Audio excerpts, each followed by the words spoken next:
Merci d'être au rendez-vous d'Économie Le Max sur i24 News. Au sommaire aujourd'hui, un scandale politique en Pologne qui éclabousse le gouvernement et la Banque centrale.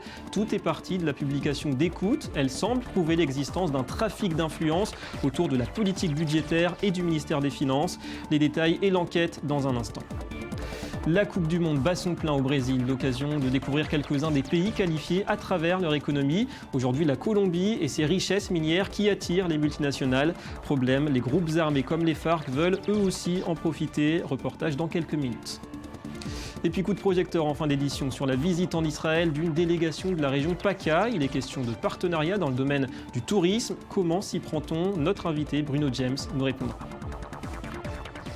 Voilà pour les titres. Bienvenue à tous. Tour du monde d'abord de l'essentiel de l'actu économique et l'Argentine à la une avec le refus hier soir de la Cour suprême américaine d'examiner l'appel de Buenos Aires contre sa condamnation à rembourser 1,33 milliard de dollars à des fonds spéculatifs. Des fonds appelés aussi vautours qui ont refusé en 2001 de renégocier la dette argentine. Alors cette décision assez inattendue de la justice américaine met à nouveau l'Argentine sous la menace d'un défaut de paiement. La bourse de Buenos Aires a d'ailleurs perdu plus de 10% hier. Cristina Kirchner, la présidente argentine, assure que son pays ne se mettra pas en faillite et remboursera ses créanciers qui ont accepté la restructuration de sa dette. Écoutez l'analyse de cet expert.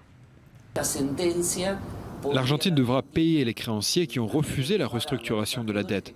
Le problème, c'est que ceux qui ont accepté la restructuration et ont consenti une décote pourront se retourner contre l'Argentine et demander les mêmes conditions que les fonds spéculatifs. Donc cette sentence met en danger toute la restructuration de la dette argentine.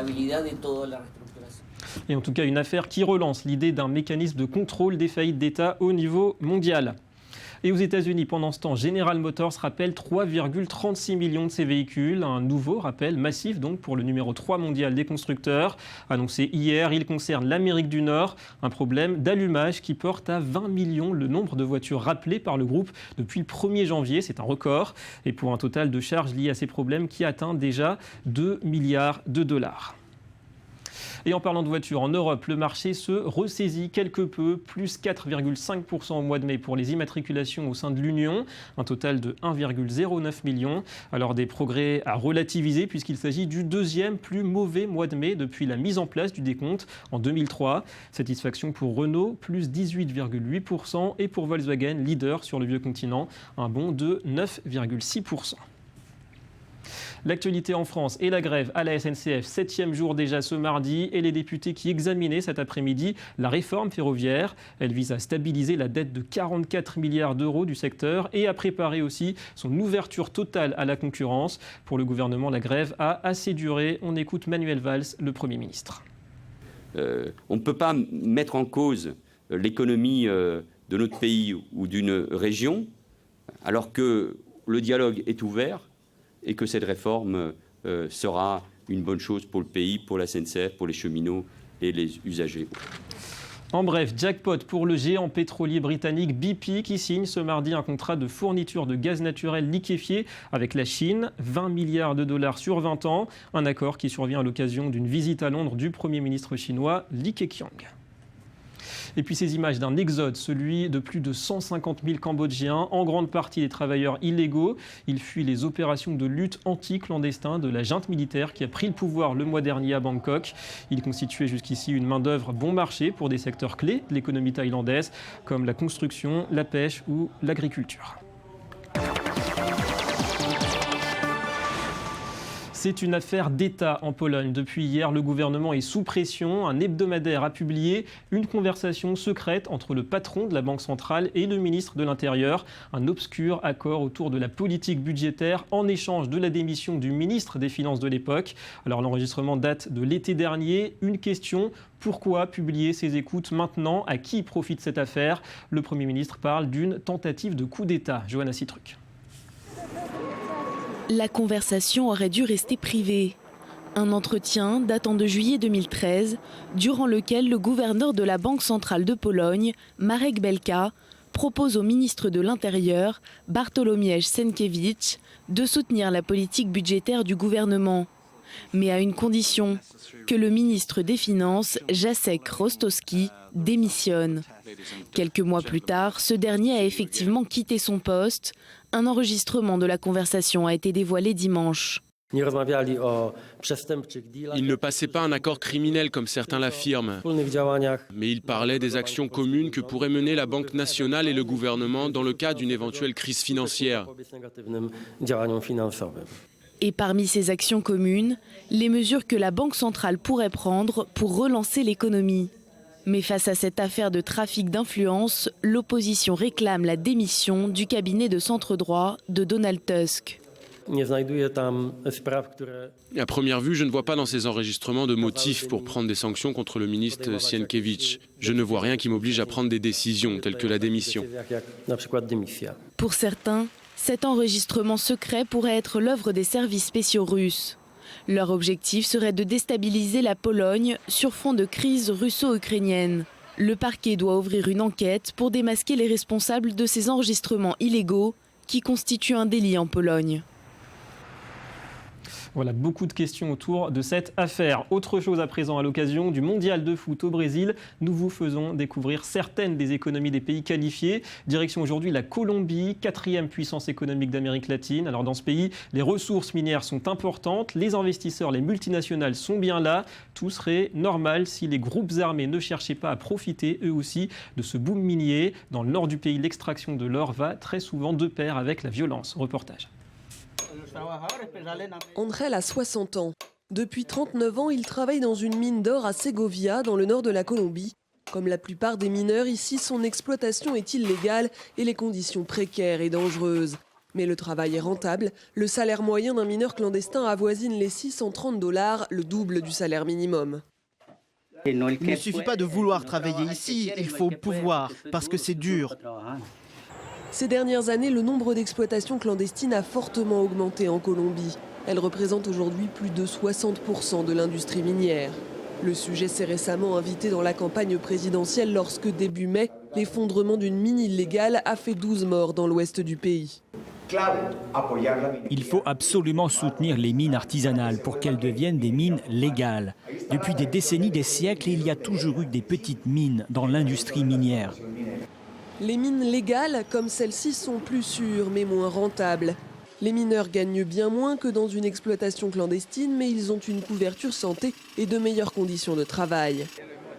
La mine voisine est illégale. Son propriétaire a plusieurs fois tenté de la faire légaliser, mais mettre les installations aux normes de sécurité coûte cher et la mine ne produit pas assez pour intéresser une multinationale.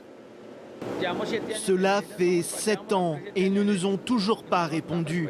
Mais il faut bien qu'on continue à travailler, car on a des familles à nourrir. L'or de Segovia a un prix, celui de la violence.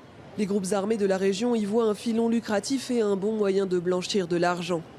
En 1988, 43 personnes ont été exécutées sur cette place par des paramilitaires. Plus récemment, un conflit opposant deux bandes rivales a fait de nombreuses victimes.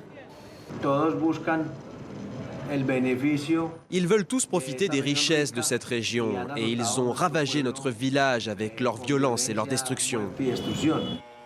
L'exploitation minière représente 2,3% du PIB de la Colombie et elle est un apport vital à son économie. Mais dans un pays déjà déchiré par un demi-siècle de conflit contre la guérilla et le trafic de drogue, certains redoutent qu'elle ne devienne le nouveau moteur de la criminalité en Colombie. Voilà, et on ajoute à propos de la Colombie que le président Santos a été réélu dimanche au lendemain de la victoire 3-0 de son pays face à la Grèce. Et on s'intéresse maintenant à la visite en Israël cette semaine jusqu'à demain d'une délégation de la région PACA, Provence-Alpes-Côte d'Azur. L'objectif est de renforcer les partenariats, et notamment dans le secteur du tourisme. Et nous avons le plaisir d'accueillir le directeur général du comité régional de tourisme de la région PACA, Bruno James. Bonjour. Bonjour. Merci d'être avec nous. Alors d'abord, si vous le voulez bien, les raisons de votre présence ici en Israël. Il s'agit de promouvoir le tourisme dans les deux sens, Provence, Israël. Oui, il est pour nous de façon plus essentielle d'Israël vers la Provence, mais on ne peut pas imaginer de tourisme sans qu'il y ait de relations dans les deux sens. En particulier, les avions, évidemment, doivent fonctionner plein des deux côtés. Donc je pense qu'on peut parler d'une relation qui doit amener des touristes en Israël et qui doit permettre à des Israéliens de revenir ou de redécouvrir la Provence. Elle est forte, cette relation, déjà aujourd'hui ? Oui, elle est forte. Il y a à peu près 3% d'Israéliens qui viennent en vacances chez nous, mais on est une grande destination. Il y a 34 000 visiteurs par an, donc c'est à peu près 100 000 à 150 000 Israéliens qui viennent en vacances en Provence. Alors dans votre délégation, on trouve des responsables d'agences de voyage, on imagine aussi des représentants d'office du tourisme, des hôteliers surtout ? Absolument. L'objectif est de mettre en relation des hôteliers, des agences de voyage, avec des tours opérateurs, avec des agents de voyage ici, pour créer les liens nécessaires et ouvrir le marché économique, puisque le tourisme, si c'est aussi permettre au peuple de se retrouver, je pense que c'est un argument de paix, c'est pas uniquement un argument économique, mais c'est aussi un argument économique. Et parmi vos interlocuteurs ici en Israël, on trouve aussi des tours opérateurs, des agences de voyage aussi également. Ah oui, bien sûr. Il y a 3 grandes agences de tours opérateurs en Israël qui étaient présents au workshop qu'on a rencontré hier dans un dîner à l'ambassade de France, et ils sont très attentifs à cette demande. Et la compagnie El Al, par exemple, est aussi un partenaire important. Donc la région commence à se faire connaître un petit peu. Oui, elle est connue parce qu'on a une histoire particulière pas avec Israël, mais avec le peuple juif dans son histoire, puisque dès la création de Marseille, il y avait déjà des marchands juifs qui sont venus avec les Grecs, et puis Ça remonte à peu près 2000 ans 2600 ans. 2600 ans. Et puis la province de Provence était libre, ne dépendait pas du royaume, et la population juive avait une forme de liberté plus importante qu'ailleurs. Et après, il y a eu le Palais des Papes avec Avignon, où il y avait une enclave qui n'appartenait pas au territoire français. Donc de nouveau, le peuple juif a trouvé un espace de liberté, et jusqu'à la Révolution française. À la Révolution française, il y avait eu le choix à rester en Avignon, à Carpentras. C'est pour ça qu'on trouve de grandes traces historiques. C'est un vrai argument de vente. C'est un argument de vente, oui et non, parce que je pense que le tourisme doit être de mémoire, doit permettre de retrouver ses racines, et ça pour tout le monde, mais c'est quand même d'autres arguments sur notre justement, au niveau de votre communication, comment on vend cette destination Provence aux touristes israéliens ? Par rapport au tourisme israélien, autour de notre histoire, mais la nôtre, sur le patrimoine, on a la chance d'avoir un patrimoine très fort, autour de nos paysages, et essentiellement pour cette délégation autour de la famille, puisque la famille compte beaucoup, et c'est une tendance touristique très forte à aujourd'hui, d'avoir besoin de se retrouver, et c'est vrai que les Israéliens, eux, ont une relation à la famille plus forte peut-être qu'ailleurs, et donc ils ont une recherche très importante là-dessus, et notre région peut offrir ça. Et au niveau des enjeux économiques, vous les sentez, c'est surtout au niveau des compagnies aériennes, El Al, Air France ? Oui, les compagnies aériennes, mais aussi évidemment le marché. Là, par exemple, un Israélien en vacances dépense à peu près 150 € par jour, hors hôtel. Donc c'est quand même une recette. Il faut savoir que sur notre destination, c'est 14 milliards d'euros de recettes touristiques. Donc l'enjeu économique est important. Ouais. Donc augmenter la population israélienne en visite est effectivement un enjeu économique. Merci beaucoup Bruno James d'avoir accepté notre invitation. Merci pour ces belles couleurs de Provence. À bientôt. Et on va passer au Media Watch. Merci à vous. Et la presse, dans tous ses états, la presse geek en tout cas, Amazon fait le buzz. Le géant américain du e-commerce s'apprête à dévoiler demain un produit mystère. Bonjour Johanna Citruc. Bonjour David. Alors la rumeur veut qu'il s'agisse d'un smartphone. Effectivement, donc encore un nouveau buzz pour Amazon qui n'en est pas à son coup d'essai, puisque déjà en décembre 2013, Amazon envisageait de livrer ses colis via drone. En janvier 2014, Amazon voulait envoyer ses colis avant même que les clients aient passé leur commande. Cette fois, ça semble quand même un petit peu plus concret, un petit peu plus réalisable. Tout a commencé le 4 juin quand Amazon a annoncé sur Twitter donc le lancement d'un produit mystère, donc une annonce qui était accompagnée d'une photo sur laquelle on pouvait voir une partie, un petit morceau de ce produit, et c'est vrai que ça ressemble étrangement à un smartphone. Et alors quels arguments pour ce smartphone ? On sait que la concurrence est féroce, Apple, Samsung, Sony, LG. Alors premièrement, d'après les sites spécialisés, ce smartphone aurait un écran qui permettrait de voir les des objets en 3D. Et puis, un des atouts principaux d'Amazon, ce sont ses prix, puisque Amazon pratique des prix très bas sur les appareils numériques. Amazon a l'habitude de rogner sur ses marges en espérant vendre plus, mais aussi en espérant que ça se compense via les achats numériques, donc les livres, les films, mais aussi les DVD.